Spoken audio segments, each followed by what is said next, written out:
pelaksanaan upacara yadnya hendaknya selalu memperhatikan tatwa agar memberi manfaat yang maksimal. Seperti halnya mantenin motor atau mobil yang biasanya dilakukan pada hari tumpek landep. Namun seiring perkembangan, banyak pendapat yang mengatakan bahwa sebaiknya mobil dan motor dibantenin pada tumpek kuningan. Menurut ide Pandita Empu Jaya Acarya Nanda dari Griya Mumbulsari Serongga Gianyar, tidak ada satupun teks yang menjelaskan tentang upacara motor maupun mobil. Akan tetapi jika dilihat dari konsep, pada saat tumpek landep maka yang dipuja adalah Dewa Pasupati. Ketika kita ingin memuliakan sesuatu dan memberikan spirit kedewataan, maka inilah yang disebut dengan Pasupati. Apa yang dipasupati? Yaitu pikiran manusia. Kita kembali, tidak satu pun teks yang menjelaskan tentang mengupacarai motor atau mobil. Karena terus terang teks-teks yang dibuat dulu kan tidak ada rujukannya. Ya enggak? Sekarang kemana yang lebih matching? Ya enggak? Kalau kita kembali pada konsep tumpek landep, bes itu dewanya Pasupati. Ya. Pasupati itu artinya manifestasi Sang Hyang Widi atau Tuhan Siwa yang memberikan kehidupan pada setiap makhluk. Kata pasu itu artinya binatang ya, atau pasa juga artinya pengikat, pati artinya spirit. Atau pasupati bisa menjadi pasa. Pasa itu pengikat, maka naga pasa, naga tali yang mengikat. Nah, ketika kita ingin memuliakan sesuatu, memberikan spirit kedewataan, itulah di proses masupati. Jadi tumpek landepnya ini runcing, apanya di pasupati, apanya diberikan kekuatan adalah pikiran kita. Tumpek landep tuh. Landep tuh yang tajam itu adalah senjata, bukan senjata kerisnya secara fisikal karena terbuat dari logam. Tapi senjata yang paling hakiki dimiliki oleh manusia yang mampu mengalahkan bom atom dan sebagainya. Ini pikiran kita, manah kita. Ide Pandita Empu Acarya Nanda juga menyebutkan bahwa sumber pertama yang dihasilkan oleh pikiran adalah pengetahuan. Dengan demikian, membanten mobil atau motor bisa dilakukan pada hari tumpek landep karena dianggap sebagai senjata untuk melangsungkan dan mempermudah kehidupan. Namun, ide Pandita tidak melarang jika membanten motor atau mobil dilakukan pada hari raya Kuningan karena digunakan sebagai wahana untuk meraih kenyamanan dan kemakmuran.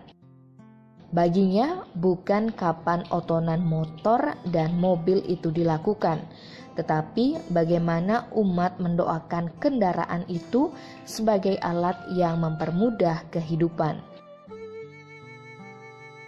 Nah, dengan demikian, apakah hubungannya dengan mobil? Pertanyaan kita, bukankah sebenarnya sumber pertama dari semua yang ada cipta dari pikiran?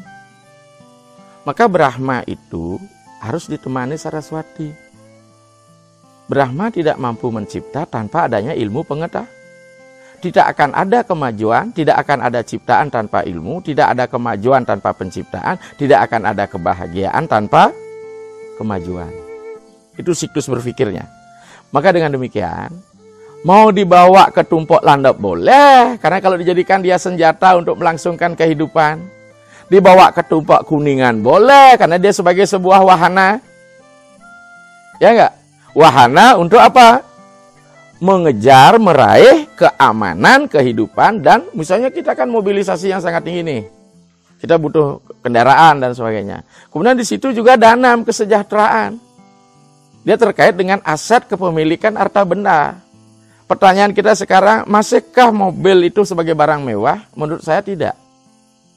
Kecuali dia mengkoleksi mobil-mobilnya itu hanya sekedar pelampiasan hobi. Lain lagi itu dengan harga miliaran misalnya. Kalau saya tidak, mobil adalah sebagai alat transportasi. Dalam rangka apa? melangsungkan kehidupan. Untuk apa? Meraih kesejahteraan, ya. Membangun rasa aman juga, iya. Apalagi sekarang kan umat sudah batas dan ruang, kita hanya diminta melalui telepon saja, udah siap, nanti sebut ini, dituur. Ya enggak? Nanti tiang penur sekalian tiang aturin gitu, pas di tempat gitu ya. Kita nerima di mana, alamat udah jelas. Jadi inilah sekalian. Jadi pola pikir berubah. Jangan kita mempermasalahkan apakah kuningan atau tumpuk landap, hanya sekedar ingin nyeleneh pendapatnya gitu. Kalau orang yang ingin nyeleneh itu kan kadang-kadang mempertanyakan apa yang sudah memiliki landasan filosofi yang kuat, harus ditentang supaya kelihatan muncul, dikenal. Sering begitu. Kalau ingin terkenal, buatlah yang nyeleneh gitu kan. Dibawa ke sini, kok besok nanti ada pendapat, enggak kok yang paling tepat di Tumpak Warigo gitu, gimana itu? Ya enggak? Bagi saya bukan oton mobilnya, yang penting bagaimana kita mendoakan mobil itu. Jangankan pada tumpuk 6 bulan sekali, tiap hari harus kita doakan. Karena apa? Dia teman kita, sahabat kita. Apalagi saya, tiap hari itu mobil itu kepake. Ya enggak? Bila perlu tiap hari dilakukan upacara untuk dia. Makanya mobil itu juga kasih sayang kok dengan kita. Maka dengan roh dia. Ya enggak? Maka kalau pemilik mobilnya enggak bagus, ya pasti aura mobil juga enggak bagus. Karena bagaimanapun alam pemikiran si pemilik sebagaimana itu akan terpancar pada sarana rumah yang dimiliki.